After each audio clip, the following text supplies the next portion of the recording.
Welcome back, Weirds and Weavers, to Challenging Doge, where today I'm going to be covering another spectating video, and this one's going to be a little bit different. You see, this one is going to be spectating someone who is Masters on support, but HARDSTUCK Gold as a tank. And I wanted to open this video a little bit differently, because I wanted to just give a quick disclaimer. I'm happy to say that although I have obviously had to be pretty critical in these videos, I do always want them to be a more constructive alternative to the usual kind of spectating bronze where people just, sometimes give advice, but often just kind of laugh at, the people on screen. I want this to be very constructive if I can help it, but at the same time, sometimes it can be hard to find good things to talk about. And it's not even necessarily because there is no good, but actually this gameplay is one of the best examples of what I'm on about. Because this person in particular is a very careful, very, frankly, kind of cowardly tank player. They play very scared and they play very careful. And because they are masters in support, they have some skills that other players don't. They actually do have some pretty good aim for the most part. And for the most part, they react to things pretty quickly. However, because that's very baseline, there's not a lot I can say about, oh hey, your aim's decent, For that reason, it's really hard for me to find good things to say about this gameplay, ironically, even though this is actually the highest ranked gameplay that I've spectated so far in this series. So I just want to make it clear, even though this one's probably going to be overwhelmingly negative, it's not supposed to be as like a tearing this person down thing. And I'm hoping it won't be taken that way. I'm happy to say that so far, in all the spectating videos I've done, I've managed to eventually get responses from the people I was just reviewing the videos of, and they generally seem to be pretty happy with my coverage, so hopefully I haven't overstepped my bounds on this one and that'll continue. But I am going to be quite direct here. Because I know this player must have a bit of more of an understanding of the game, they're not going to be new or anything, I feel like I have a bit more license to be a bit more harsh. I really feel like it might come off as condescending, if I didn't act more harsh, because I might have to start saying like, ooh, congratulations for hitting that shot, that's a difficult shot and all that, and it just kind of comes off as a bit like, okay, right, come on, that's just condescending, if anything, I'm hoping that even though I am going to be very critical here, that criticalness will be appreciated because of how I hope it will be incisive. With all that said, I've held you up long enough, let's get to the actual video. Welcome back, Weirds and Weavers, to the Challenging Doge, where today we're covering the gameplay of someone a little bit different. Usually we're covering people who are in silver or bronze or low gold, and this is technically a gold VOD. However, the interesting part about this one is that this player says that they are a Master's support, but they are HARDSTUCK Gold. It's the top of gold at least, this is gold 1 apparently, but even still, they've found themselves completely unable to reach plat on tank, despite being able to reach as high as Masters on support. They say they're looking for advice because they just don't know what they can do to carry the game. They feel like they do their best not to feed, to play careful, to make sure they don't die, and yet they don't get any results.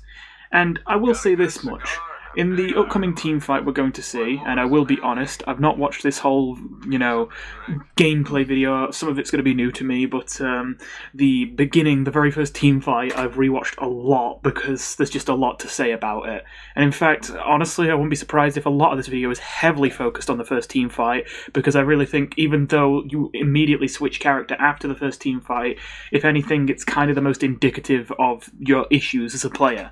Essentially, though, I thought this might be an interesting new perspective to get in a spectating match, to see someone who's not bad at the game, but bad at the role they play specifically, and needs help in that regard. Now, I will say, something I said in the last video to the last guy, that I think is, if anything, even more applicable here, despite the fact that this guy's rank would be higher than the last guy's, who was like bottom of gold as a tank, and that was like their main role. At least I think that was their main role. Either way, despite the fact that those people, the last guy would supposedly be of a much lower skill tier, I think that you actually have the same issue, and you actually, if anything, at least in this example, almost have it worse. One thing that I told them was that, as obvious as this may sound, I really think you need to make sure that you consider to yourself and ask yourself, whenever you're doing something, what is the value of what I'm doing? And I know that sounds really obvious. It's like, okay, I'm shooting the enemies. That's valuable because the enemies have less health and I have more ult charge. Like, what's the big deal? But there is a bad habit that people can fall into, where they do things just because they kind of look like the right thing to do. They kind of look like what a tank is sort of supposed to be doing, but they don't actually really think about, okay, what am I actually achieving by doing this? And so they don't notice until it's too late that they've actually achieved nothing by doing the thing they're doing. Of course, probably the most egregious example of this in the last VOD review was when they picked D.Va and they stood at the choke for ever, just holding defense matrix and lightly peppering the enemies with like 1 damage a second because they couldn't get close enough to do any good damage.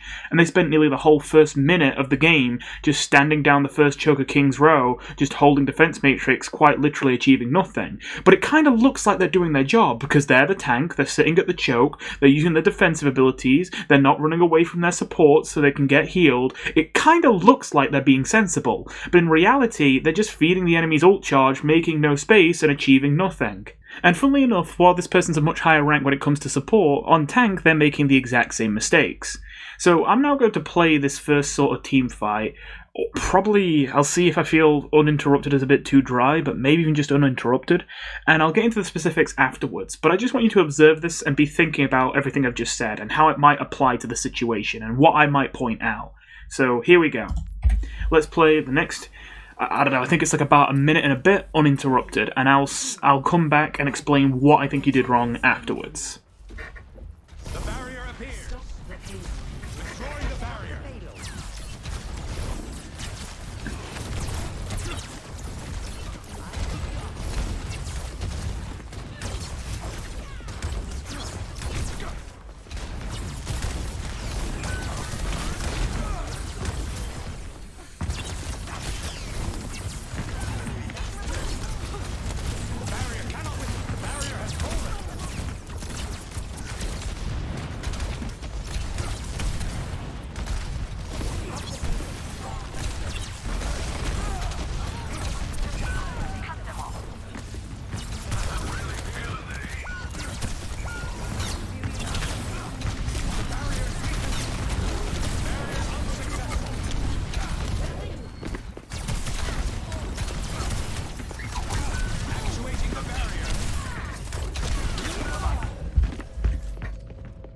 So there we go. About a minute and a half there, I think. Yeah, about a minute, actually. Alright, so let's explain how everything I was saying earlier relates to this gameplay. So, where you're starting from here is all fine and good. There's only one small nitpick I would make. So, you put your shield here. Good. Obvious. I mean, it's quite obvious, but still, good spot for a shield. You know, it allows. But the thing is, let's actually think. Why is this a good spot for a shield? Like, I mean, it just intuitively looks like one, but let's actually think in our heads. Why is this a good spot for a shield? It's a good spot for a shield because you have high ground here. That means that the enemies cannot challenge you unless they flank to get onto the high ground from a different location and get in your face. So you're telling them, if you just want to run it down mid, you can't do anything to challenge us. We've got the high ground. And so, if you could get someone who has good long-range pressure, like, say, a mercy-pocketed Cass, standing on this high ground with the shield in front of his face, he can just pump damage straight down mid, uncontested into the enemies. And that's a good thing. And the only thing that could potentially threaten him is the enemies firing back with their own long-range damage that doesn't care if he has high ground or not. And if they do, your shield is the perfect thing to counteract that. So I know this seems very basic, but the reason why I'm telling you this is because this only applies at the very beginning. And very quickly, the shield stops achieving its main purpose. Because Destroying the barrier. you retract it almost immediately when it hasn't even taken any damage yet.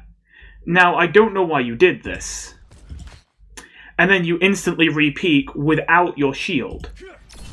And then you realise, hang on a minute, why did I retract my shield? So you try to put it back out, but because you're not paying attention, you put it into the wall. Meaning that now, you've not only, not really achieved anything with the shield and put it in the wrong spot, but because you put it in the wrong spot, you've left your Cass wide open, and now he gets hit by sticky bombs. And this is pretty bad, because even though this doesn't kill him, he's got enough distance and he's got a mercy pocket, he lives this. All it is just a bit of free ult charge for the Echo. But the reason why this is more bad is because, again, this is more of a social thing that maybe technically shouldn't apply, but realistically will. you have now broken your teammates' trust.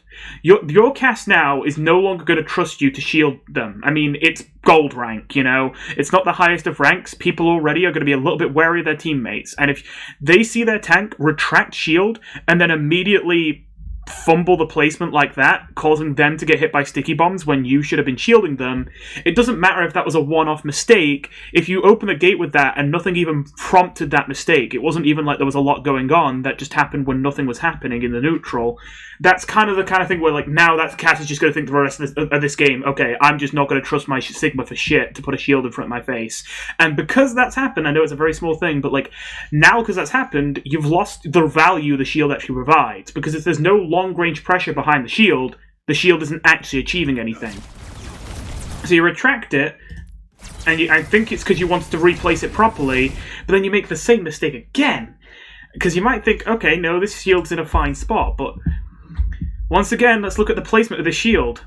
You're only really protecting yourself. You're not really protecting your Cass. And you might notice your Ana also could provide long-range pressure, but she's not. Have you noticed where she's positioning? She's hiding behind the wall.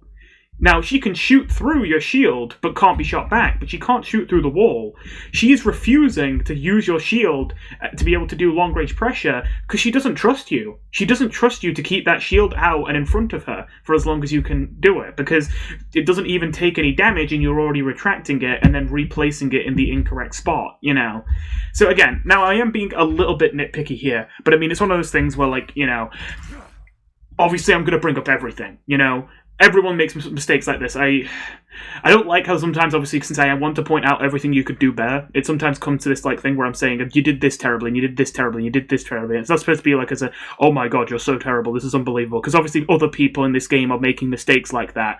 But I just want to point out how all of them kind of add up. Because the reason why I like to hyper-focus in on so many small mistakes is because I feel like a lot of times when people do get hard stuck and they do like tell themselves, I mean, what am I supposed to do? There's nothing I can do in these games.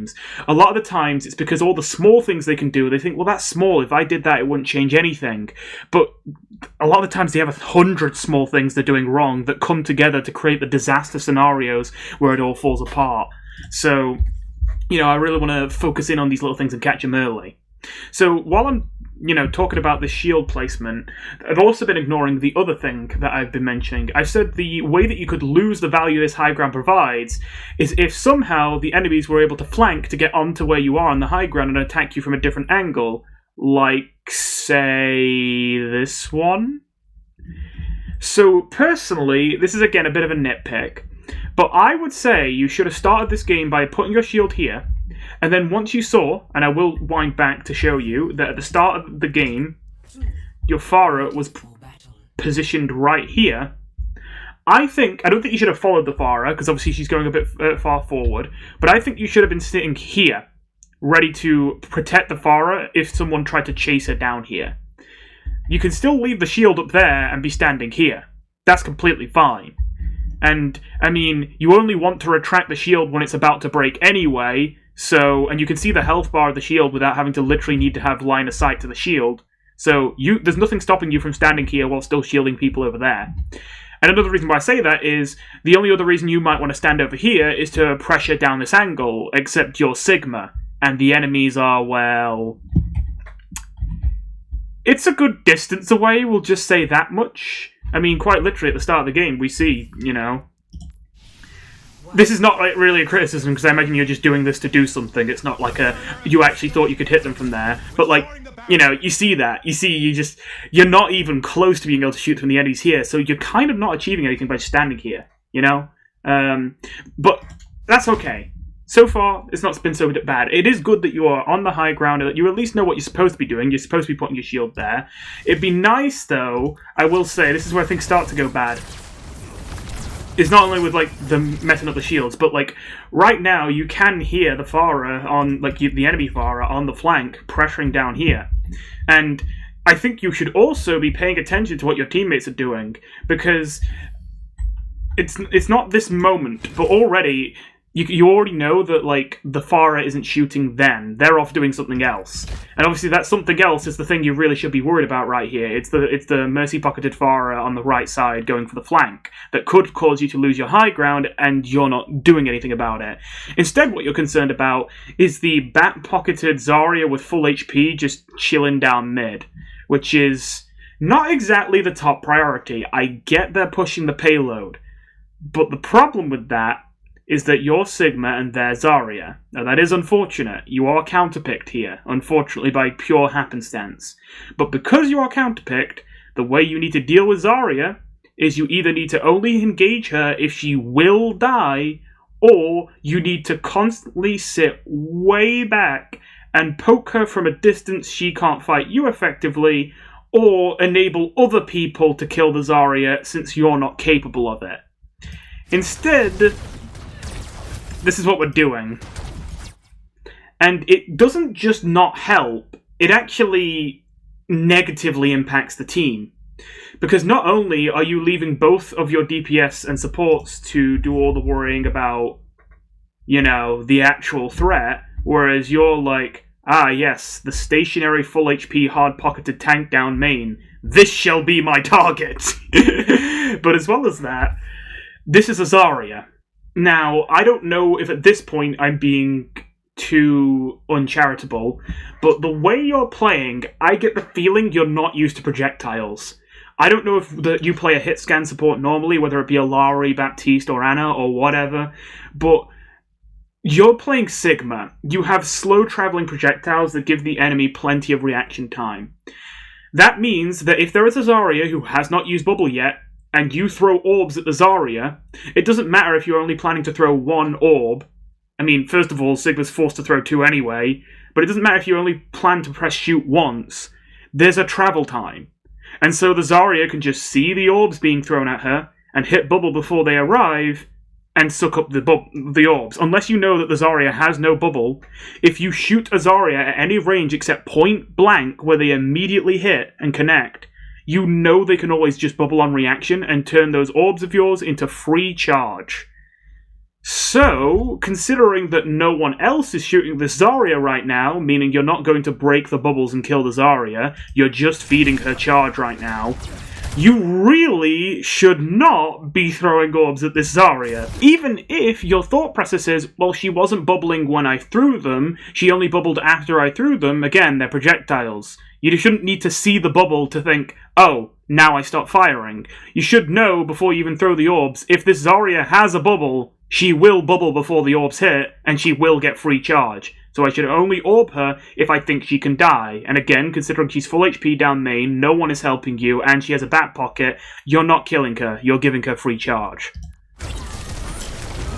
Now, the best interpretation of what you were thinking of doing here is this, I'd say. It is possible that maybe what you're going for here is a bait, where you want to get both her bubbles out so that you can big brain respond with a rock. And that is kind of what you do. You force both her bubbles out, and then you rock her. Now here's the problem with that. Once again, projectile. Yeah, so the rock doesn't hit, and it's not because you didn't aim it correctly, it is because the rock is big, slow, and telegraphed. And so, of course, if you lob it at the stationary target, who has any direction in the entire world they can walk, they're just going to walk out of the way. Which is, you know, oh, I always hit that key by accident, which is not the best. In fact, this is a particularly bad rock, I would say, because, okay, there's so many ways in which I would say this is wrong. So first of all, if you this Zarya now has 3 directions she could go that is smart to dodge this rock. She could just dive in here and regroup with her team, even maybe give the Mercy a bubble while she's rezzing. I don't know, I suppose she probably wouldn't do that, but, you know, she could. She could go right and hide behind here, or she could even just take 1 step backwards and crouch behind this part of the payload and have the rock break on the top of the payload. Those are 3 smart things she could do, and even then, that's just the smart plays. If she wants to, maybe if she's feeling spicy, she just jumps right off the payload, walks over here, and then starts beaming you from this angle. I don't think that's smart, but it's something she could do. She can go in any direction she wants right now. And so trying to throw a rock at her from this distance, you know, it's like, oh, she doesn't have bubble, now she can't bubble my rock. And then you forget, oh right, she has the powerful ability to take 1 step to to her right. Yeah, anyway. So that's the best I could think, is that maybe you're trying to bait out the bubble so you could get a rock on her, but again, from that distance, you're not going to land it, and I want to point out, even if you land it, do you think that leads to anything? Oh, yeah, you briefly stun the full HP Zarya with a back pocket while all your teammates are preoccupied with the 2 DPS that are mercy pocketed, murdering them on the flank, which, by the way, your Farah's dead right now. Thingy. And the enemy Farah is also getting rezzed right now, so even though the enemy Farah is dead, that's not going to last for long. And so not only is she not going to die, but when she stands up again, she's going to have a bubble back, because, spoiler alert, if we go over to Zarya's perspective, she's only 4 seconds away from a bubble. I don't know why it switched to the other perspective for a second there. Well, anyway. So yeah, I really don't like that. So this is really what I mean about thinking about, like, the use of this, of what you're doing. Because I get what you're trying to do. You're thinking, right, well, high ground is good. And that is generally true, yes. High ground, it's good when you have high ground. And this is a good high ground. Yes, this is also true. I'm agreeing so far. And I am a tank. Yes, we're agreeing. And that means that I both make and enforce space. Okay, yes, we're all on the same page so far. For me to do my job, I have to make sure that we keep this high ground and we use it to its fullest ability. Right, okay, that makes sense. And so putting a shield here and trying to pressure down here makes sense. Except the problem is, you're not the person that should be pressuring down this angle. Your DPS are. But your DPS aren't pressuring down this angle, and it's not because your DPS are dumb, it's because you're being dumb. Because your DPS want to pressure this angle. However, your DPS also know that if they ignore the double DPS that are mercy pocketed, flanking round the side that leads directly to the high ground, where all your supports are, mind you, then you're going to get murdered.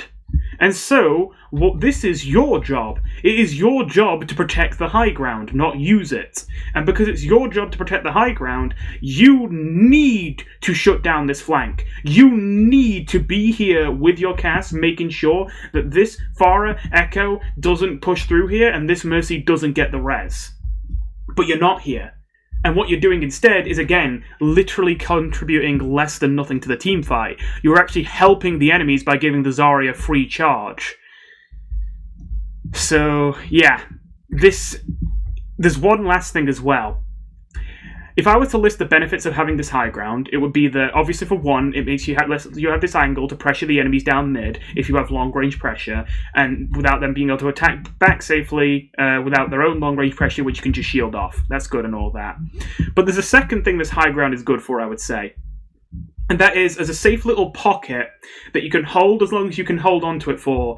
And if things go real bad, you've got an exit right here that has a mega right here and leads all the way back to here in an extremely short amount of time. Like, the distance it takes to walk from that high ground to, like, out here, which is a good while away from where the payload is right now, is a lot longer than walking down the main path. Sorry, a lot shorter than walking down the main path and going all the way around here. You can get out of here and escape safely while getting healed and getting tons of cover with only, like, a brief, tiny window of vulnerability across these couple steps. That is the last benefit of this high ground that we are still not seeing the use of. And there's a reason why I'm setting this up.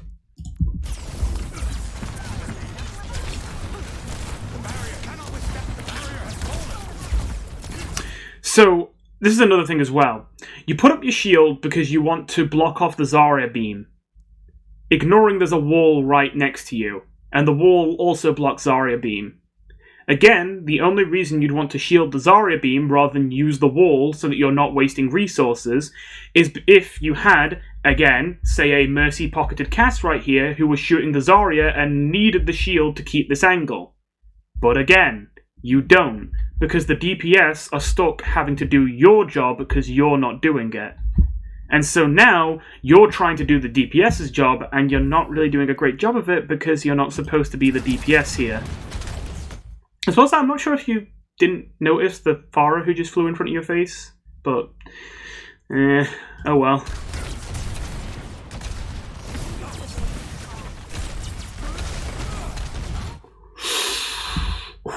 I'm going to go hard on this rock, I'm not going to lie, I'm going to go very hard on this rock. So I get it. Don't worry, I'm not about to say, oh, you're an idiot for trying to throw a rocket at a Farah in the sky. I get it. You're getting destroyed by this Farah, and if you don't do something about this Farah, then you will lose this team fight. And so yes, it's desperate, but throwing a rocket at the Farah is the play you need to make here to try and turn this around. The problem is, you still have full HP. You have plenty of time to wait to throw this rock. And if you were paying attention, do you know what I heard? Even if you didn't see the Farah earlier when I said they flew right in front of your face and I think you didn't notice, you should have at least heard the big of her jump jets. And then as well as that, if we wind back a few seconds so we can see this all again, jump jets, and then it's jet dash. That was a jet dash right there. Hang on a minute. That means Farah has not only been using fuel for the past 8 seconds abouts and hasn't touched the ground yet, meaning she's about to run out of fuel, but she also used her jump jet, which means she doesn't have it, and she used her jet dash, so she doesn't have that either. So she has no mobility. The only mobility she has is concussive blasting herself off a wall, but then she'd have to get close to a wall to do that. In fact, she's about to use a concussive blast too. That was her concussive blast. So you look away now, but let's switch to the Farah's perspective. How much do you want to bet that the Farah currently has no fuel and no cooldowns? Oh, would you look at that? No fuel and no cooldowns. 5 whole seconds of a Farah with no ability to fly, no ability to jump, no ability to concussive blast you away, no ability to dash. Sitting in the corner scared. And just think right now, what if you had your rock, but you don't? And it's literally because you just threw it 2 seconds too early. We look at this. We've thrown rock. We missed because she's way too high up and she still has mobility. 2 seconds have passed. She now has no cooldowns, no fuel, and if you had held rock until now, you could literally simply just walk over here, and the Farah's about to land down here from... Yeah, you could just walk slowly over to this Farah and just go, rock, boom, boom, punch, dead. In fact, you wouldn't even have to do the combo, because her health is low. Well, I mean, it's not low, but it's lower than a normal character now, and she has a bit missing. She's only got 201 health right now, so you don't even have to do the full proper combo. Just rock, boom, boom will kill her. No, don't even need the punch. And even if the Mercy starts pocketing them, yeah, the rock, boom, boom, punch combo is 270 damage. She only has 200 health, 225 at max. Mercy Pocket won't get her to live through that. So if you just had a bit more patience, and you realised, hang on a minute, the Farah has no cooldowns and no fuel and no anything. I just walk on her and I just rock her and boom, boom, dead. You kill the Farah here. And if you kill the Farah here, don't get me wrong, it's a bit of a stretch, but who knows? Maybe you turn the team fight. It's possible. But with all that said, you missed that opportunity now. So what are you going to do now? Things are already going pretty bad. You've lost your Mercy, your Anna's run away, and your DPS, well, they're not dead immediately, but like...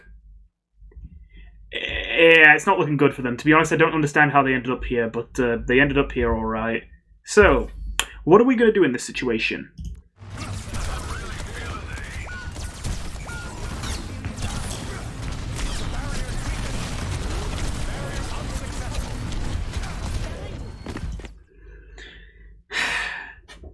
So, I want to point something out. I'm amazed that you even get that close to killing the Zarya here, to be honest, so I'll give you credit. I'm impressed that you even got that close to killing her, because I thought there's no way the Zarya dies. And I mean, she didn't, but I'm impressed you even got that close. But I will say this. If you can do anything right here, if you go for any target, I think you quite possibly picked the worst target possible. You know? Because it's like, okay. In this situation, you have 4 targets. You can either chase down and kill the Farah. Well, you could have done that if you had your rock, but you lost it. But maybe you could still try it without your rock. And honestly, that'd be better than chasing the Zarya here, but we gave up on that.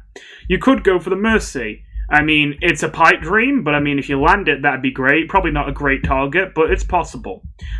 You could go for Wait, hang on a minute. The BAP, juicy target right here, standing right in your LOS, trying to block the LOS of your DPS, but to you, he's wide open. He's had a bubble forced on him, so the Zarya, like, you know, already, like, isn't going to be able to bubble him again, because you can't re-bubble, like, twice in a row. There's, like, a cooldown on it that, like, even if you have 2 bubbles, you can't double bubble the same target.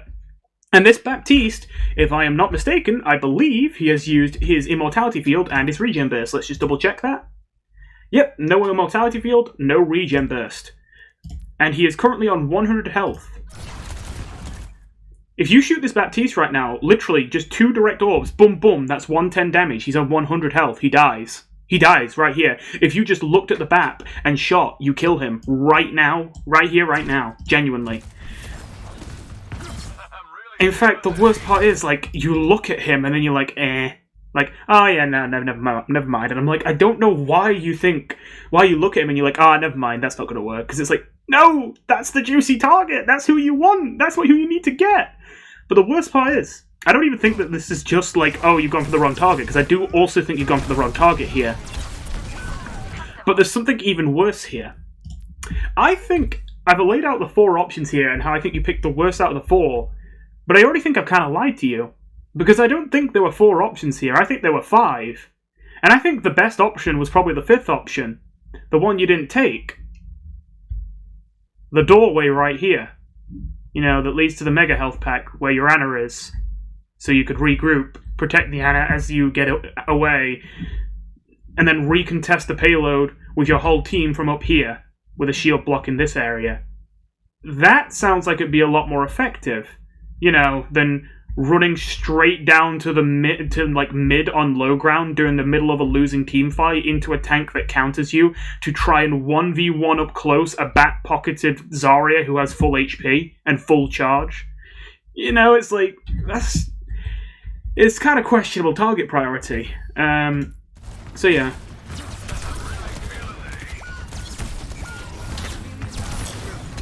Also, that's not... You know, I didn't even notice. That's not really a good shield either. You can see how the enemies can still all LOS you. You didn't actually block the beam, and you kind of leave it there. Yeah, you have to retreat to it. Although, at least you retreated to it. That's good. So even if you did what you could to survive here, and even if you did land some shots, it doesn't matter now, because now you've caused a situation where you've not managed to close a kill out on a single target, you fed the Zarya charge, you let the BAP get away alive, and so now you have a scenario where your Mercy's dead, your DPS have both just died, and now your Ana's going to die because she had to bail you out. If the Ana just ran away, she probably lives. Honestly, to be fair, if she was a smart support, she probably would have just ran away and left you. But I mean, there's a lot of like mid-rank supports who have the nice but unfortunately misguided instinct that they see their tank running in and feeding, and they go, "Oh, I've got to save them. I've got to help them. Let me just jump out of this safe area into the danger zone and just hope I don't get mauled alive." Uh-oh, I'm getting mauled alive. I mean, I've been there. I used to have that problem a lot when I was newer to coming back to Overwatch, at the end of Overwatch 1, like right as it was ending. I was terrible for that as Ana. I would constantly jump off high ground to chase tanks that were just suiciding into the enemy backline, and I really shouldn't have. And eventually I learned the hard way, yeah, you don't do that. That's just not a good idea. So yeah, to recap, when you look back at this team fight, I think it is really important to note how many times you do something that kind of looks like sort of the right thing for the tank to be doing, but then you realise, well, actually, you didn't really achieve anything by doing that. Again, you know high ground is good, and you know that you're the tank, so you take and enforce space, so you take the high ground and you enforce it, right? But then you didn't do anything with it, and you didn't enable your DPS to do anything with it. You couldn't do anything with it because of the character you're playing. You can enable DPS, but you can't actually do anything yourself with that long-range pressure, like those angles, because you don't have long-range pressure, you only enable it. But then your long-range pressure can't actually use the angle that you've created, because they're dealing with the flank that you're supposed to be dealing with. That's your job. Especially because it was in that tight corridor. I mean, sorry, very quickly, I just have to point out that the main issue with all these flyers as well is that they can go any direction they like, and they can get really far away from you, and with your slow projectile weapons, you have to predict their movements, and the movements become harder to predict the further away from you they get, and also the more space they have to move around. And earlier, your failure was that you were ignoring this flank, and there was 3 flying players stuck in this tiny little alleyway. This is the best spot in the map you can probably fight these guys. If you have to fight the Parah, if you have to fight the Echo, if you have to try and kill the Mercy, this is the spot to do it. They have nowhere to run except away. And if they run away, well, that's great. They're not flanking at you anymore. You can resume pressuring them down mid. Perfect. You know, that's what you need. That's where you need to be fighting them. But instead, you put it off. You said, that's not my job. I'm not worried about that. I don't care about that. Until eventually you are forced to care about it. And by that time, the Farah is all the way up here, and you can't land your rock on them because they're difficult, because they're out in the open. They're not in that cramped little alleyway anymore. You lost your chance to fight them in an area that's actually favorable for you because you didn't take it, and you told yourself that's someone else's problem. So yeah. Now, we understand, for as harsh as I've just been, I'll also be fair as well. You are getting fucked here in terms of team comp. You got so unlucky trying to run Sigma into a team that's got a Pharmacy with an Echo and a Zarya. Probably BAP is the only thing on the enemy team that doesn't screw you. Echo's really good against Sigma, I would say. Farah's pretty good against Sigma. Mercy, obviously, is really hard for Sigma to hit, and often can play at a distance that Sigma can't kill her. And Zarya is the kind of conventional Sigma counter. Even though it's not a hard counter, like, you can win the matchup. Basically, every way you beat Zarya is super indirect, and like, you have to lean on your team. You can't just walk into the Zarya's face and win the 1v1. You have to just take high ground, take devastating angles, and enable your DPS to make those angles so oppressive that Zarya just can't do anything unless they swap to a different tank that can maybe dive you or shield off the massive long-range pressure. So yeah. Now, you kind of realize, okay, well, Sigma's not getting anything done here. And so you go to Mauga. Okay, can I be honest here? I don't know why the hell you picked Mauga. Look, I'm just going to be direct. Now, I want to say this. If you actually think you're like a Mauga main, like you like Mauga, you just enjoy playing Mauga, you think Mauga's one of your better tanks, then fair enough. I'm not here to grill you on a counterpick basis where it's like, oh, you fool, don't you know that in the rock, paper, scissors, this actually beats this, and so picking this. No, I'm not looking to grill you if you're not looking to play the counterpick game. But here's the thing, I'm going to grill you for how badly you're playing the counterpick game, because I'm pretty sure you're playing the counterpick game here. I mean, I get wanting to swap off a counter. You know, you're getting countered by the Zarya as Sigma, so you swap to a different tank, fair enough. But then I don't know why Mauga is your tank of choice. Because Mauga isn't even good against this team. Baptiste is maybe the only character he's kind of decent against, and even then, he can't lifesteal off of Immortality Field, but still often has to break it, and he also gets melted by BAP window and has no way to shield off the damage or get out of there quickly. So, honestly, if anything, I'd say Baptiste is a neutral matchup, and actually, to be fair, maybe you're pretty good against Mercy, but against most of these other characters, you're not the best as Mauga. Zarya in particular, there's layers to this, but I think if you're doing a counter-swap game against Mauga, I think that Zarya is the single most effective counter-swap for Mauga if you're just doing the I just want to get in their face and 1v1 them kind of counter-swap game. If it's not like a big brain dive the backline and ignore them kind of counter, where sometimes you can actually devastate Mauga on Winston or Doomfist, despite how much, you know, they can't kill Mauga just because they ignore the Mauga and dive its backline. But if we're excluding that, because that is pretty difficult to pull off, you know, if you're just doing the brain dead easy counters, Zarya is like the best counter to Mauga in the game. Even Sigma, people say Sigma, but Sigma is only devastating against Mauga if people actually use all the damage mitigation and negation that you have like in place to actually, you know, pressure the Mauga while the Mauga can't fight back. But if you're alone, if you're just shielding yourself and no one else, and no one's using your shields and no one's using the windows to kill the Mauga, you still kind of aren't that good against Mauga or Sigma. Zarya's like one of the only people who can just kind of solo 1v1 a Mauga. So I don't know why this is what you pick Mauga into. Now again, if you just genuinely like Mauga, then fair enough, but I kind of find that hard to believe, not only because, well, Mauga's not really a character anyone mains, it's basically always the kind of rage swap character, you know? But beyond that, your playstyle seems to be the opposite of what you'd want from a Mauga. You are extremely passive. And, I mean, that's to be expected. That's rewarded on support and punished on tank. And I think that's a lot of the reason why you're struggling on tank, is because you've got very good passive game sense, like how to play passively if you were a support, but you're not a support anymore, you're a tank. And so you've got to be aggressive. You don't have a choice. In fact, I think that's kind of reflected in what you said. I mean, I feel like I might be preaching to the choir a bit, since again, you did say you're a master on your support, so you're about my skill level anyway. But like, I guess still, it doesn't, mean it's a bad thing to say, I guess. I really think it's a bad idea for you to buy into the narratives people say about their tanks, where they say, oh, I just wish I didn't have tanks that fed so much, and they just run in all the time, and they don't play with a team. Because don't get me wrong, you can have tanks that generally do that, like genuinely do that, but the thing is, one thing you'll learn the hard way pretty fast on tank is, if you never ever take the risk that you have to make a play, but if it goes tits up, you might kind of look like you're feeding. If you always tell yourself, oh, I won't do that, it might look like I'm feeding to my teammates, you will always lose every team fight, and you'll lose it the way you lost the first one. When you look back at that first team fight, you started that first team fight extremely passive. You didn't pick any stupid fights, and in fact, maybe you were even thinking to yourself as your Parah went to like poke them right out of spawn, wow, look at our DPS, like, setting up so far forward, putting themselves in danger. They could die, don't they know? But here's the thing. That Parah got free ult charge and then got out. So she did her job. In fact, she got an ult economy advantage by playing a bit more risky. And because she had a plan to get out, she honestly did take a well-informed risk at the start of the battle. And if you had taken the risk of going with the Parah to help deal with the flank coming from the right, you wouldn't have had the issue of no one being able to use the high ground in the first place because you were constantly at threat from the flank on the right with the Echo Parah Mercy. There are just moments on tank where standing there and not dying achieves nothing except giving the enemies free space and free advantages.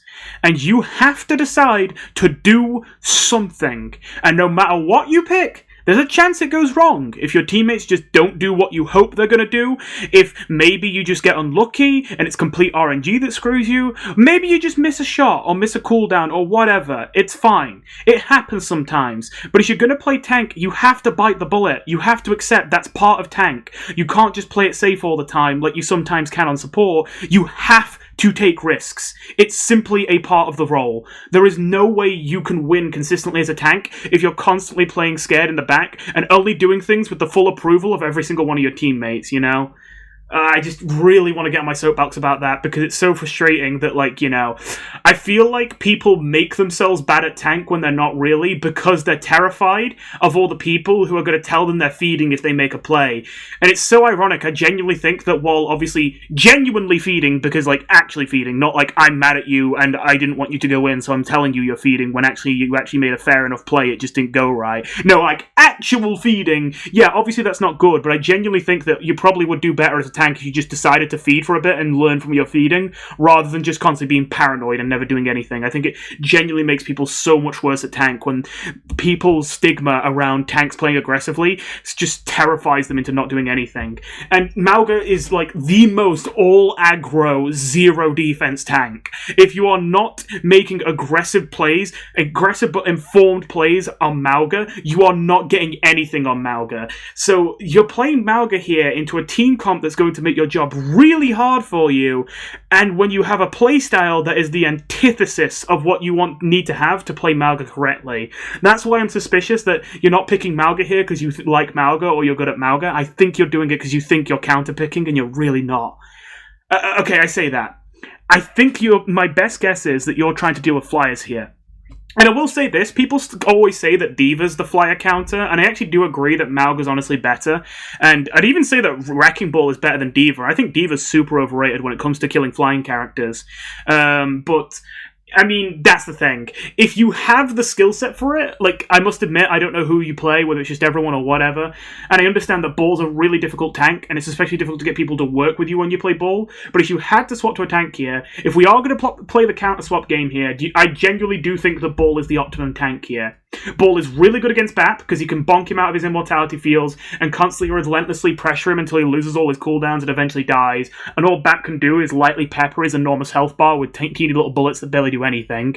If he drops a window, you just run, and the window doesn't get any value. The Parah Echo Mercy, as I say, Wrecking Ball's one of the best tanks in the game for dealing with flyers, in my opinion, and Zarya is generally countered by most dive characters except D.Va, and even D.Va has some wiggle room to win the matchup, so yeah, Ball's pretty good against Zarya. I think Ball would be the optimum pick here if you're trying to play the 5-head counter-swap game, but at the end of the day, you know, I understand that not everyone has the skill set for that, but even then, while Bald's the optimum pick, I think Winston's a decent pick as well. I think Doomfist would be good. And if you can't play any of the dive tanks, then first of all, I would say I really recommend you do learn to play at least one of them.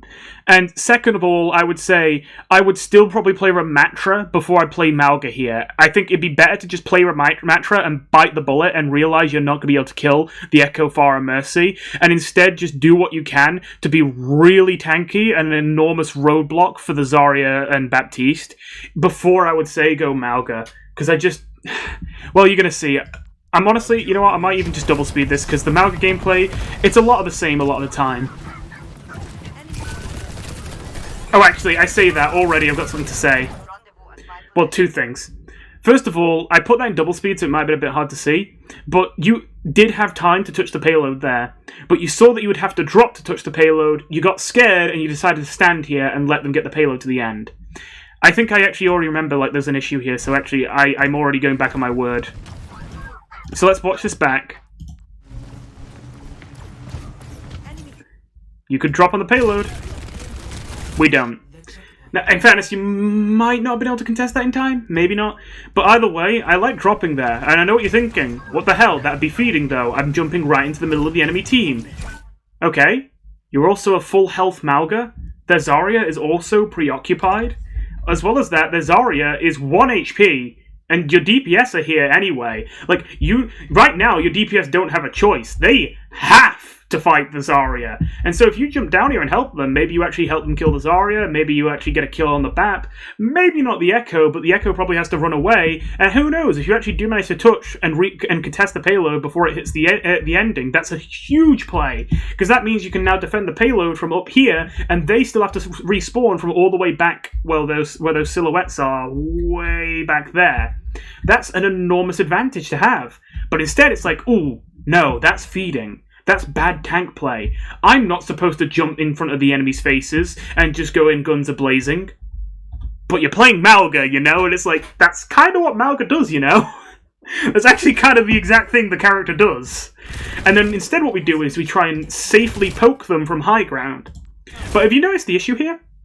Again, assess the upside of high ground. Why is high ground valuable? Because if you have high ground, that means you have a one-way gate. I can come down there to fight you if I want to, but you can't come up here to fight me.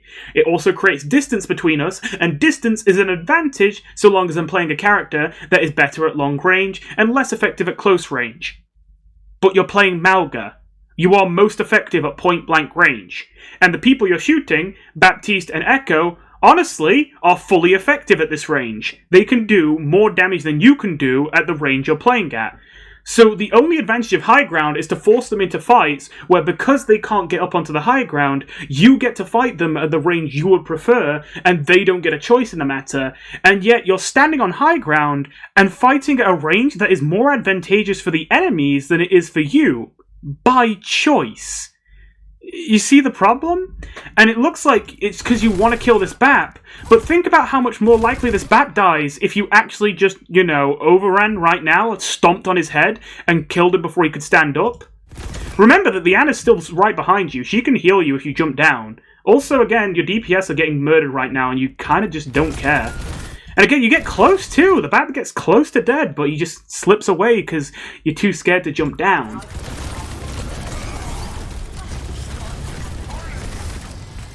You take a lot of damage just trying to, like, get this little poke damage, and yet you get no kills. And again, it's because you're playing at this distance, but that's not the distance the character plays at. Oh yeah, that's the other thing. Honestly, I was so focused on... Yeah, you actually ignored the Zarya for so goddamn long that, well, she not only mopped up all the DPS that were to the right of you, so you lost all your teammates except Ana, but you almost even lost Ana. Because you just ignored this.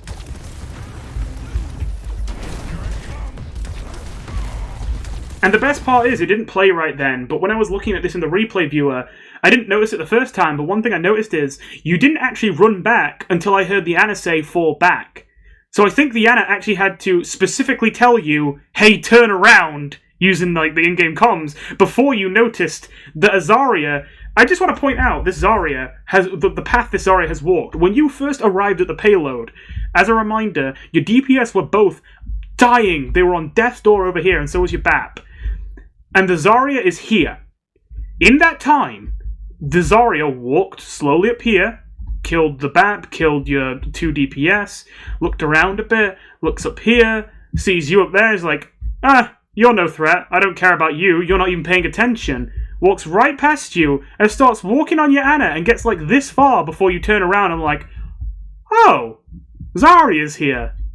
You know? I don't know, like, this is a thing, like, I wouldn't think you would have this problem if you got to Master on support. I don't know if this is... I don't know. I'm curious what support you play at this point, because I'm trying to think what support would lead to this kind of blind spot. But it just seems like you completely ignore... Like, whenever you see a fight going on, like, I'm sure you understand how infuriating it is when people don't have object permanence, where the second that something is no longer in their line of sight, it doesn't exist to them. But you're kind of doing that, you know? Like, the second that your DPS are dead and the Zarya walks to the right, the direction she needs to go to walk up to your high ground, you just forget that the full charge Zarya that you didn't do anything to stop, that could have died if you'd helped, is now walking directly on your entire team and is about to murder your Ana, and she doesn't even care about you because you're like that out of it. You've got like that bad awareness of your surroundings. You know?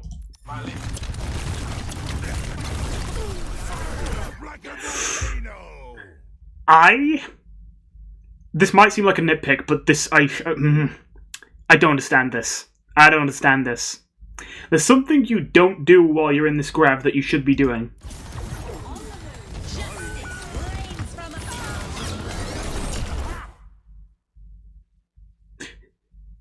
Do you know what it is?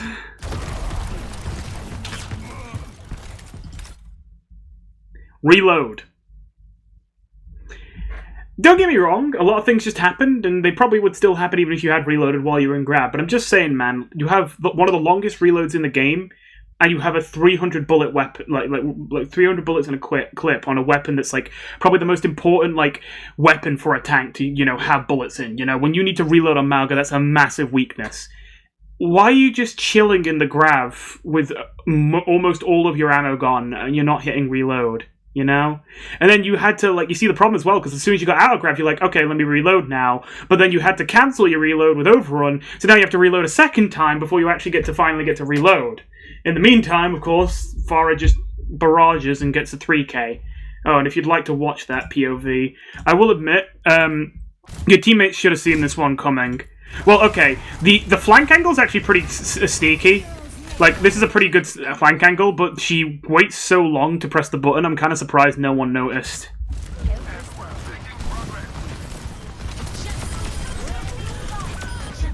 So yeah, that is kind of unfortunate.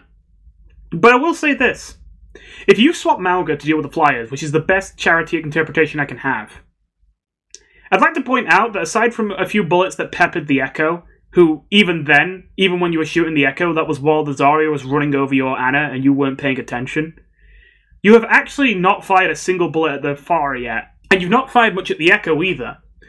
And you've not fired a single bullet at the Mercy either. And I know that's because you haven't had the chance, but that's just proving my point, you know? Because of the way you're playing Mauga, because you're playing so passive, you've never had a single opportunity to actually do the thing you swapped to Mauga to do. And if this isn't what you swap Mauga to do, is to shoot the flyers, then I really don't know why you're swapping Mauga. I think this is a terrible swap, you know? And again, it's because you're so passive. It's like, it can feel to you like this is rigged, because it's like, I never got a chance to do the right thing. I wanted to shoot the flyers, but I never got a chance to. But that's the thing. If you just sit in the back and wait for people to place themselves in front of you, they're never going to do it. You have to do something to create the opportunity to take control of the game. You can't just sit there and wait for someone to give it to you on a silver platter and say, okay, here's the skill check. Pass this skill check and you win the game. No, some of the skill check is knowing what path you have to pick. That's a lot of the skill of tank, is knowing when you have to make aggressive plays to create opportunities. Otherwise, you won't get any just delivered to you on a silver platter like you might when you're playing support. This is a great example of that overly passive play. So I get it. To be fair, credit where it is due. Cass is the only one alive right now. You lost a lot of teammates. However, I want to point something else out. Actually, I shouldn't have gone back to your perspective. That is so low, you could probably kill this Echo just by walking into them with Overrun. You don't even have to land the Stomp. Just Overrun in her direction and she probably falls over. In fact, let me double check that. My bad. 45... I think Overrun, like, when you bonk into someone, actually does exactly 45 damage. So that's funny. I think you literally have the exact amount of damage to kill her if you just breathe on her right now. But instead of hitting Overrun the second it's off cooldown, instead, we back up. Okay, fair enough. It's a bit sketchy. Like, I don't like it. I would have said, fuck it. You know, my whole team's dead anyway. I'm gonna respawn with them at the very least, you know? And I'm gonna see if I can make something happen here. But, especially because you got Cardiac and you could lifesteal off the Cardiac. But instead, you back up into this corner, you let the Zarya walk up, and then you hit Cardiac. This is a really bad Cardiac. Because, well, you hit it while she has bubble up. So, I'd like to point out, you've lost half your Cardiac over already. You have not gotten a single point of lifesteal. You're now about to lose 2/3 of it. There we go. 2/3 of your Cardiac gone, and you now have 1 second left to actually get any health off your Cardiac. You land 1 bullet and you turn around. And again, in fairness, I think once you hit that button, it was over, you know? I think once you hit this Cardiac, I don't think you could have turned the corner. I don't think you could have. So I understand why you don't turn the corner, but I want to point out, this is what I mean about creating opportunities rather than waiting for them to be served up to you on a silver platter. Thingy. Right now, I know it looks like you're being dangerous and you're feeding and you're being way too over the top, but if you overrun right now, even assuming you don't immediately kill the Echo, if you then land here, and hit your Cardiac, do you know what that means? It means you can full heal off the lifesteal, and you can be shooting someone besides the Zarya. You could be shooting the Mercy. You could be shooting the BAP. You can be shooting the Echo. You can actually be shooting the targets you want to be shooting, and you'll be refilling your health bar. But because you put yourself in a position where you're playing so scared, you've created only one viable target for yourself. Zarya. But the problem with that is that Zarya is Zarya. She just hits bubble and denies you your entire Cardiac with 1 single bubble.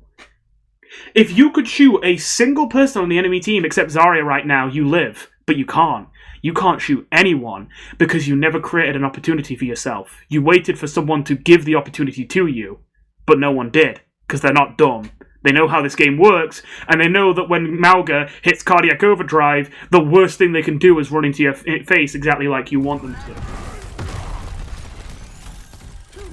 Oh, that's another thing. It looks like you're not aware, which is another reason why I don't think Mauga's one of your more played characters. You can cancel Stomp. You just gotta press the ability button again.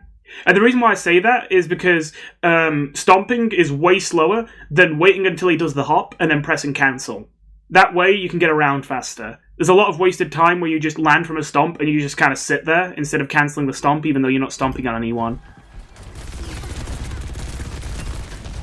Okay, now we're getting some shots in, a little bit.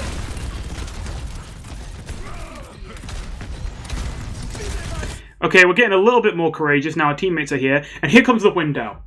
Now, you're going to see an even clearer example of what I was on about earlier. This BAP window has been placed in front of your face. You have a few options about what you could do here. But the number one thing you can't do is just sit here like a scared puppy. And I understand that you know that much. So, how are you going to deal with this situation?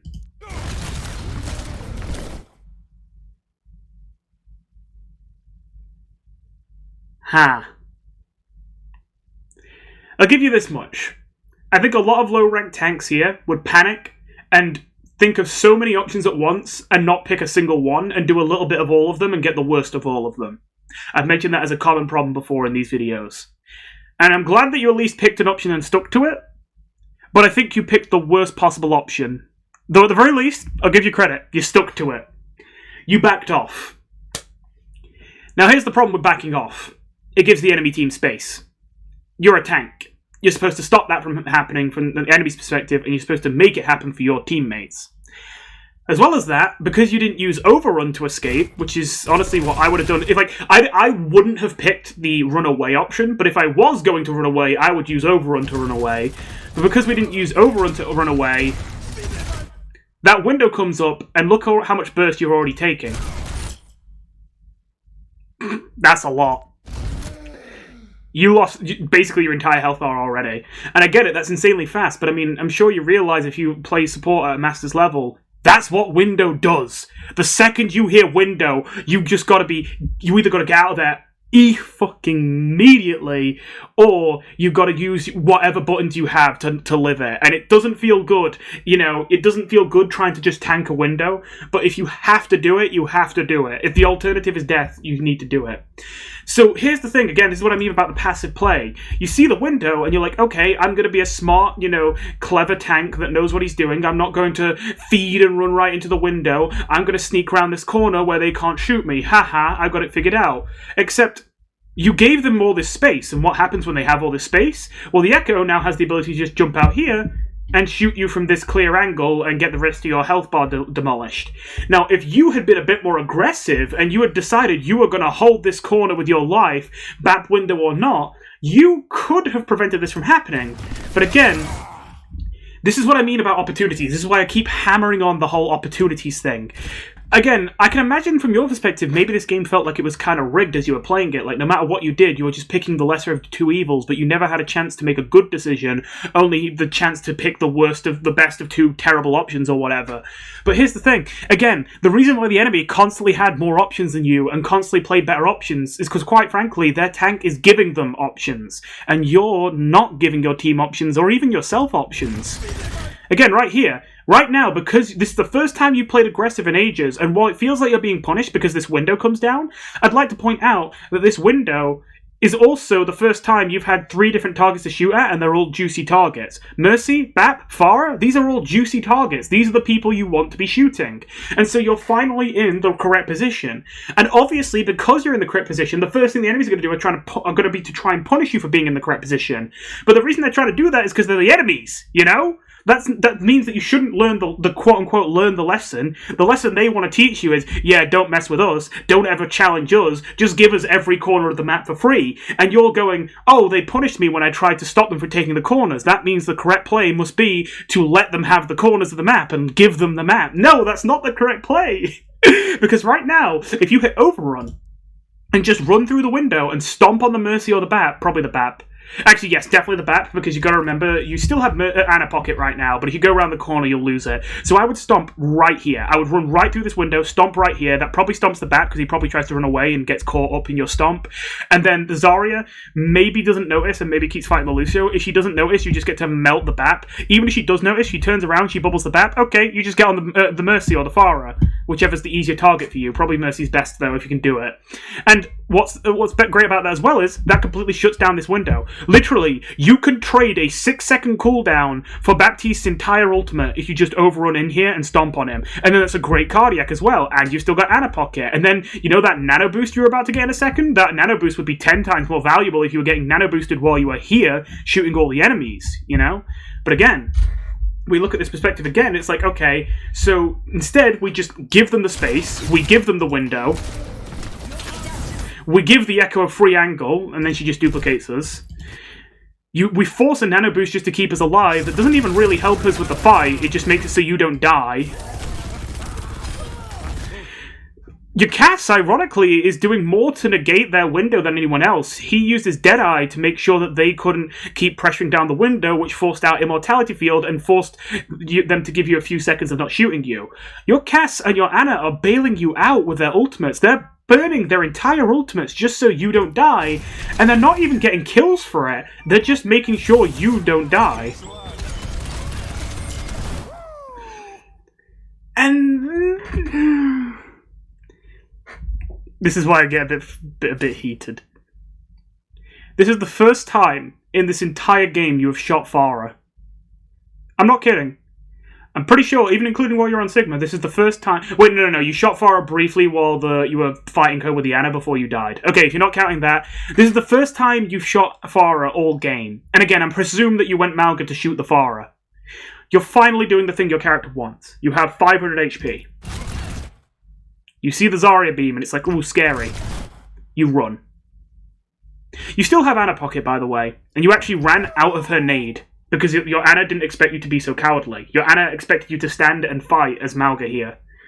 But now, you run away. You give them space, you jeopardize your Ana, who's half health hiding behind a pillar, and you don't really have a way to get her out now, because you just let the enemies just walk on her. In fact, it looks like it's the Bastion that bails your Ana out by using his ultimate to kill Zarya, and then using his grenade to boot people away from where the Ana is. And redirect attention to him. Like, I just want to point this out. Like, it can feel like, you know, oh, fucking gold players, you know, especially if you're in Masters, it might feel sometimes like, oh, fucking gold players, like, you know, they need to get better at this game or whatever. But, like, look at this gameplay. This is actually really bad. This is a situation where you forced your Ana to burn their ultimate to try and keep you alive, not even to win the team fight, just to make you not die. You forced, not Reaper, Cass to use Deadeye just to deny the window, when you could have denied window with Overrun, and it would have been much better to deny it with Overrun and Cardiac Overdrive than to use an entire ultimate to deny it. You also nearly let your Ana die, and to cover for your mistakes, then Bastion had to pop his ult. You've demanded 3 ults for your mistakes. You know? And all of this, you could have 3 more ultimates right now and still won the team fight if you just overran through the window and hit Cardiac Overdrive. Oh, I'll also say, I know you just killed the Mercy and that's good, but I don't even really want to give you credit for that, because the only reason the Mercy died was, well, let's wind back. The only reason the Mercy died is because she made a mistake where she tried to fly to the Baptiste to save him and super jump off of him, but she put herself wide open in the process of doing it, which is not only her mistake rather than your intelligence, but it's also something that was prompted by Bastion being the one to put Baptiste low and force Mercy into this situation, not you. And then, even trying to capitalize on the kill, honestly, she gets away and lives here if Cass doesn't hit this flashbang. You know, it's like... Now this one, I'll admit, this is unfortunate. Because right now, well actually... No, even this, I can't give you anything. I'm sorry, man. I'm not trying to be, like, really harsh on purpose, but I can't give you this. Because, okay, I get it. It's frustrating. You ping the Farah, and you're like, hey, guys, there's a Farah flanking the backline. Good that you noticed it. Good that you pinged it. Good that you set her on fire. But then it's like, okay, we're going to go check on the Farah. But I'm guessing you're conscious that you're leaving the front line. And in fairness, yeah, that is a sketchy thing to do. But honestly, this Farah has rocket barrage. And I don't just say that because we can see it in the top right. I didn't even need to look at the top right to know that. Because let's be real, the Farah very slowly, inconspicuously flying in this direction is just screaming, I'm going to go for a flank rocket barrage. So, this is something where if you ignore it, the same thing that happened last team fight happens, where the Farah just gets a 3k with a rocket barrage and leaves you screwed. So, I agree, you should be doing something about this Farah, and it's a shame that your teammates, aside from Lucio, aren't helping. I mean, Lucio's helping, but Lucio's unfortunately not very well equipped to deal with it. But here's the thing. You walk forward, and then you change your mind and give up on it. No. You need to go balls deep. You need to overrun in there and kill that Farah. I don't like this, like, oh, let me walk over, oh, never mind. You're like, oh, Lucio will take care of that. I don't even know. Is he taking care of that? Let's see what he's doing. Oh, he's dying. That's what he's doing. Sure would have helped if he had a cardiac overdrive to give him a damage reduction and lifesteal to potentially survive that, but unfortunately he doesn't have it. And as well as that, I get it.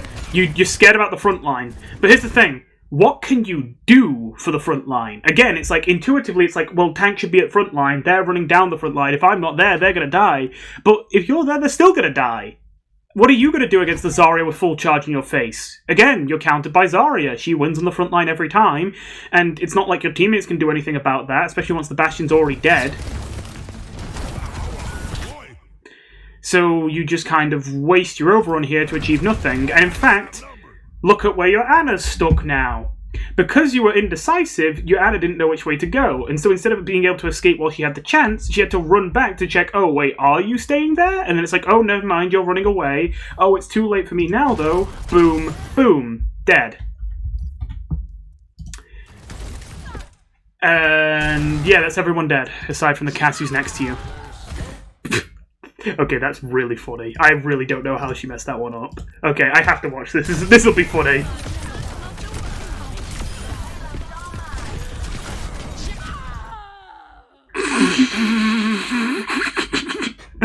Okay, there's a good little bit of light-hearted humor to break the video up. Okay, Bastion's using turret form. So right now, you want to go in with him, and you want to potentially hit Cardiac Overdrive to give the Bastion lifesteal. Bastion with Cardiac Overdrive is really terrifying. Now, of course, the Bastion doesn't really have any good targets once you turn the corner, so I understand why you don't hit it. I think that's fine. And I think breaking the Immortality Field is fine. Except, I actually do have a criticism to make here. Again, you know what I keep saying about not being able to play aggressive? I'd like to point out that this is only 3 of the enemy team. Where's the other 2? Oh, that's right. If you hit Overrun right now, you could run right through this. Don't care about this. 50% damage reduction, CC immunity.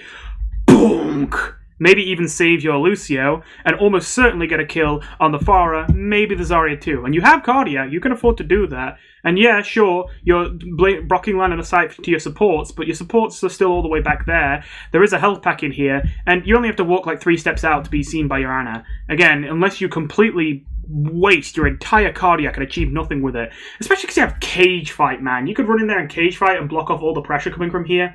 There is so much you can do here. But instead, we do this. And again, you might be like, well, I tried to kill the Mercy, but she just flew away. And it's like, yeah? What did you think she was going to do? You know? You gotta be able to chase people. You can't just expect them to walk into your face.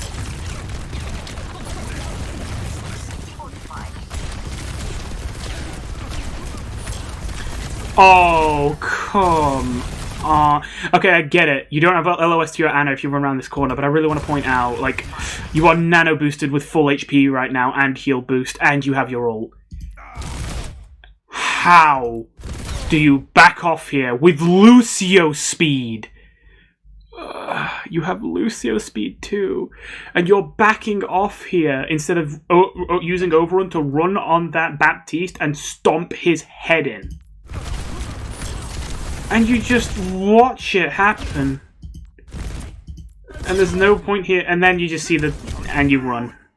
At least you used it immediately this time, but... Okay, to be fair, it would be hard to make a snap decision here, but do I think... Yeah, you know what? Fuck it. I'm gonna say it.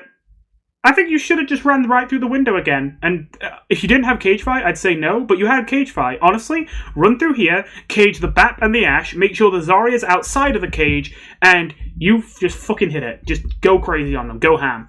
You still get overhealth from headshots, even if you don't get the lifesteal from Cardiac Overdrive. You still have a Lucio to help you out. And if the Zarya walks into the cage, yeah, that could be a problem, but she's going to take some time to walk into it. She is running out of bubbles, and at the very least, that's another person stuck in the cage, so that even if you die, your teammates that are coming in soon afterwards will be able to kill the people while they're stuck in the cage and unable to escape, you know? But instead, it's like, window, run. And it's like, ugh. And we gave him space again. I'd just like to point it out. I'm sorry that I keep saying it, but like, I think I really have to illustrate. Is there a single point in this game where you've made space?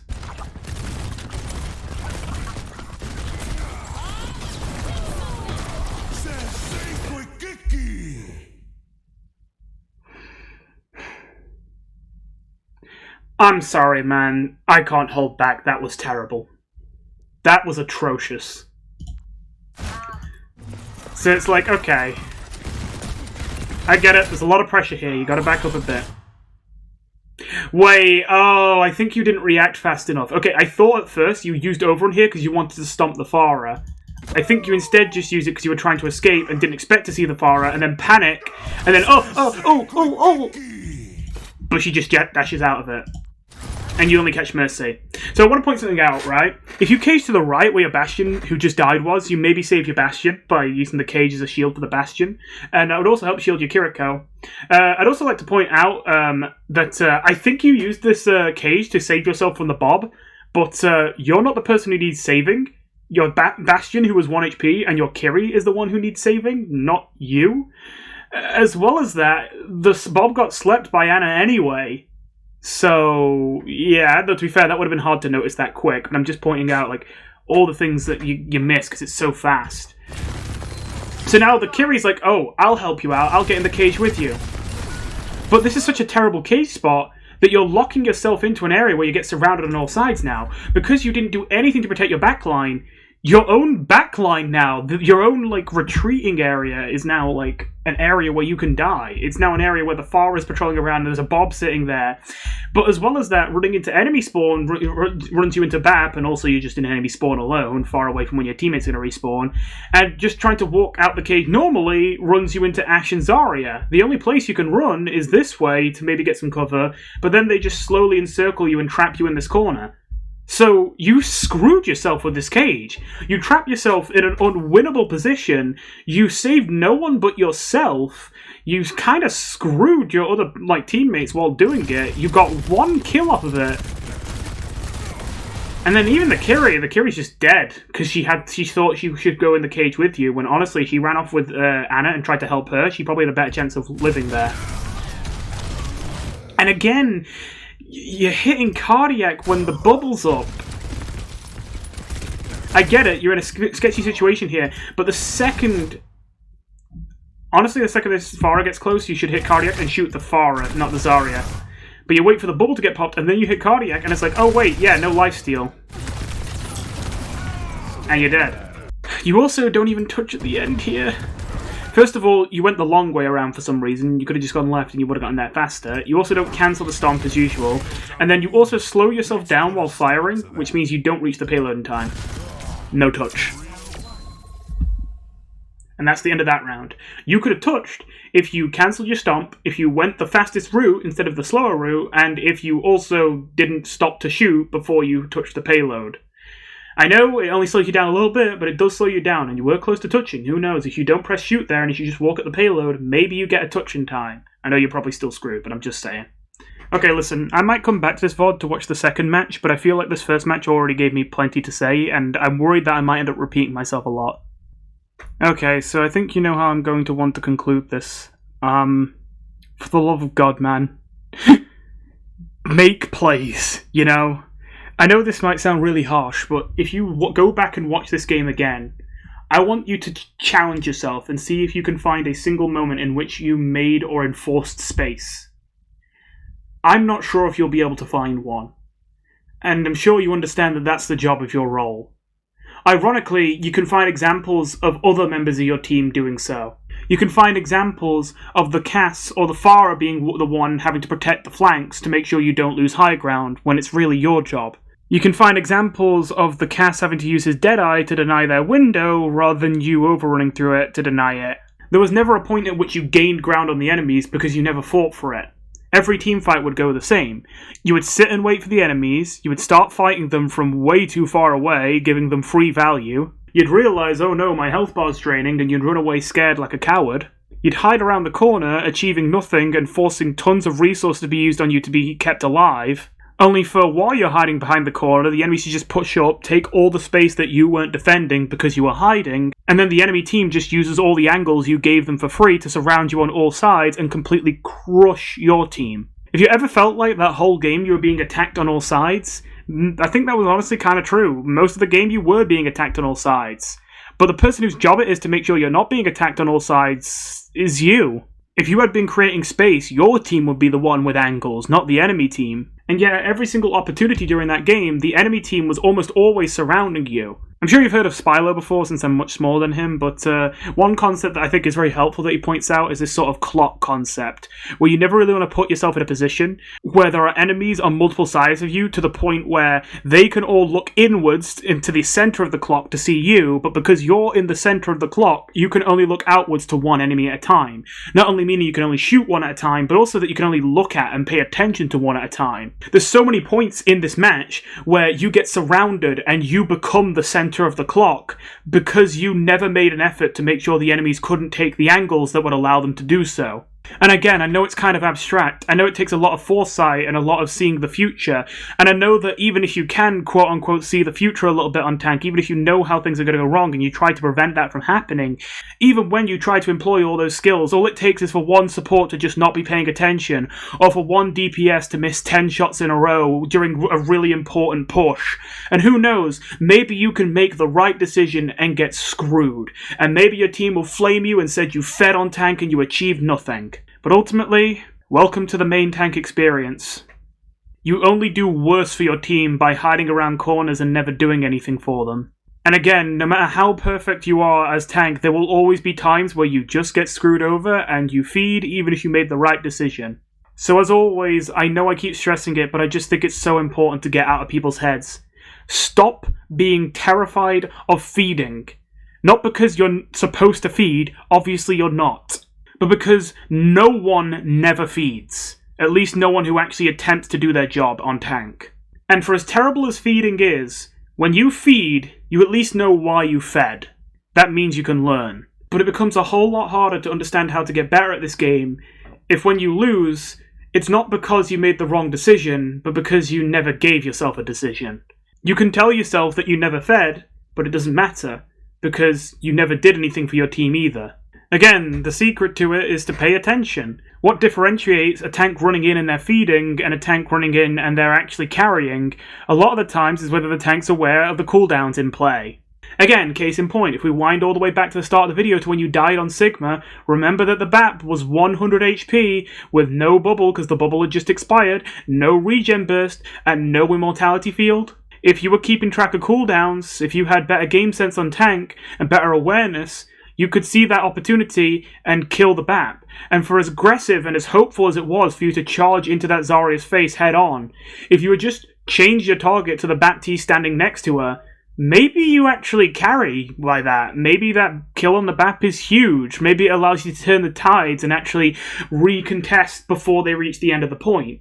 The difference between playing tank well and feeding is just your ability to identify weaknesses and exploit them. Either way though, playing this passive on tank is just simply never even giving yourself the chance to succeed, and simply always choosing to fail quietly, in a way where it's hard for people to blame you, and yet you're still going to guarantee your own failure every single time if you keep playing that way.